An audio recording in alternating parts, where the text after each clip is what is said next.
Today, Muslims control the Temple Mount and Jews are forbidden to worship there, but that hasn't stopped some people from making plans to build the next temple. Every day, 3 times a day, Jews recite this prayer: "May it be your will that the temple be speedily rebuilt in our own time." It's a prayer they prayed for almost 2,000 years.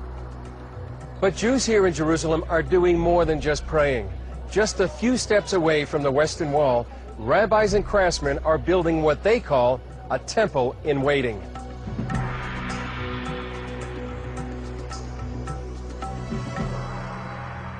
We're supposed to build a temple, and nothing about that changed. Nothing about that commandment changed.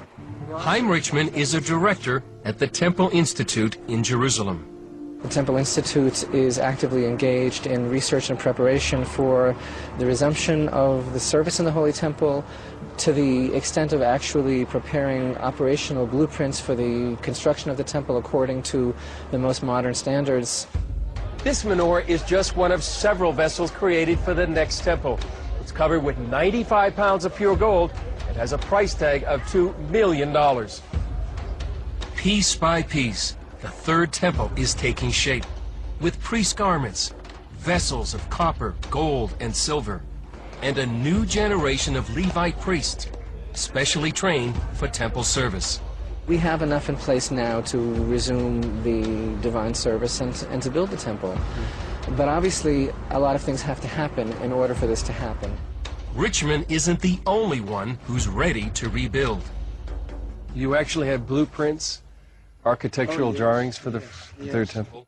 3,000 years after King Solomon built the first Jewish temple, another Solomon is laying the foundations for the third. From the womb of my mother, I have a task and a mission in my life, which is connected with the rebirth of Israel. Gershon Solomon leads a group called the Temple Mount Faithful. They commissioned these cornerstones for the third temple. The 6-ton stones were consecrated with water from the biblical pool of Siloam and cut with diamonds. And why God commanded us not to cut them by iron? Don't forget that these are stones for the house of God. They cannot be like other stones. For several years, Solomon and his followers tried to place the stones on the Temple Mount, and every year they were stopped by Israeli police. Unfortunately, weakness of the Israeli leadership did not allow us to bring the cornerstone to the right place. The end-time temple should be built on the same location of the first and the second temple. But that location is already occupied.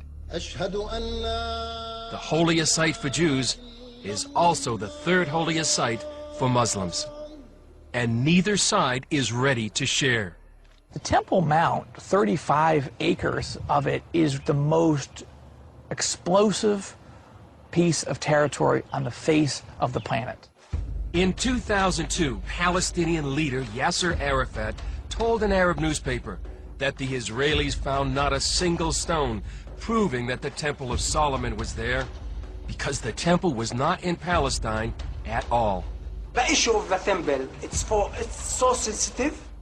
Dr. Yusuf Nache is in charge of tourism at the Dome of the Rock.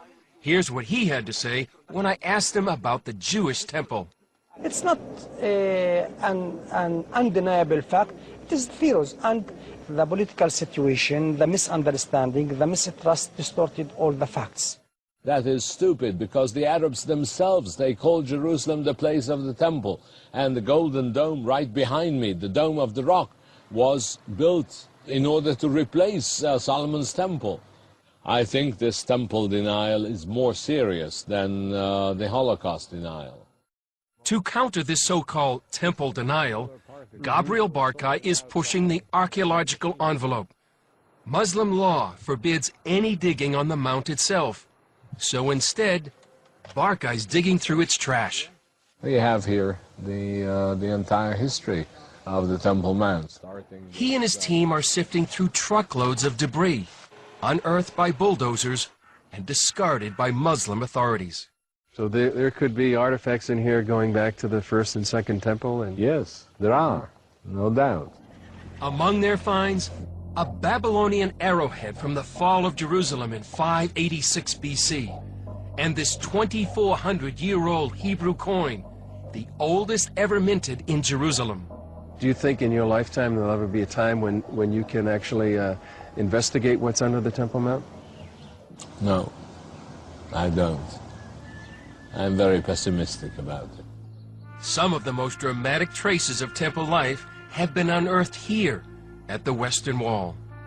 This street was part of the marketplace outside the Second Temple. On the walls, you can still see the marks from the fires that destroyed the temple in 70 AD, and overturned stones still lying where they were thrown from the top of the Temple Mount by the armies of Rome. On one stone is a Hebrew inscription, "To the place of trumpeting." It's a set of ancient directions to the southwest corner of the temple, where trumpeters announced the arrival of the Sabbath 2,000 years ago. Even more intriguing is the part of the Western Wall that's still underground. Amongst the courses of the Western Wall, I mean the line of stones which we have here, this is the greatest and the most exciting one we have here. Dan Vahat spent 40 years excavating the tunnels around the Temple Mount, and he says the most compelling case for the temple is yet to be discovered. I believe that behind this stone is a large arch which forms a storehouse, a big storehouse, which stored all the treasures of the temple. But we don't have till now anywhere where those treasures were, and the only possibility is that it must be subterranean somewhere around the Temple Mount. I believe that it might have been behind this So wall do you here. think it's possible that the treasures are still there? I hope so. But Vahat's interest in the temple is strictly in its past, not in its future. There is no chance whatsoever for the third temple. The third temple will be when the Messiah comes, and both of our Jews and Christians are waiting for him. So let us see when he comes what happens. It won't happen before. Rabbis for centuries did not understand this and in fact argued, well, are we supposed to build the temple and then the Messiah will come? Or are we supposed to wait and then the Messiah will build the temple? Again, I could hear the voice of God like he's speaking to all of us. I brought you here to build my house. Build my house.